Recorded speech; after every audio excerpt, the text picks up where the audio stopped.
how do you move from releasing on an unknown Colombian label to releasing on Toolroom Records, Sure. on Kompakt, Sure. on and on FFRR? I mean, what do you need in order to like go from upcoming to releasing on these established labels? So one thing Any is tips? Yes, lots of tips. So one thing is like there's the part of it of an artist development that's purely organic. So that's like, how do you put it? So like when you go from the Colombian label to at one point suddenly it's not organic anymore. You start releasing tracks on smaller labels. The smaller labels, they send promos out to bigger names. The bigger names recognize who you are and they ask you to do something for their label. And then it just builds organically.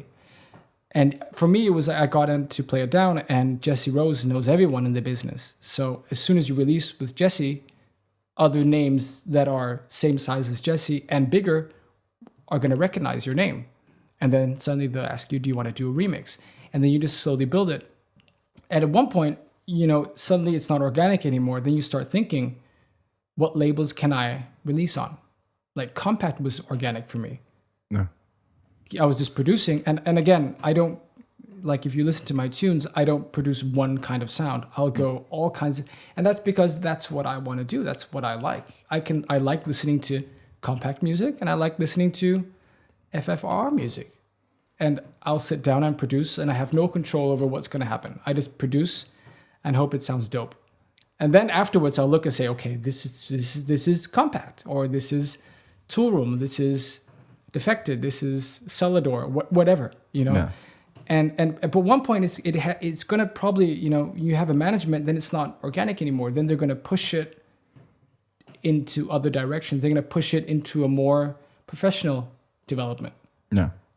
So I guess, the tip is this trying to produce and just building it up slowly. Release on one track, release on one label, release on the next one. My biggest tip, if I can give anyone a tip, is when you first release on a small label, make sure to get the promo sheet with all the names that have give you, feedback, and then reach out to them. Thanks for giving me feedback on that track. I really appreciate it. And then hopefully if it's a good track, they'll say, you can always say, hey, could I sign on your label? Do you want me to do a remix? You have to do that yourself, in the beginning. You have to do some of that work yourself. I have to do the groundwork.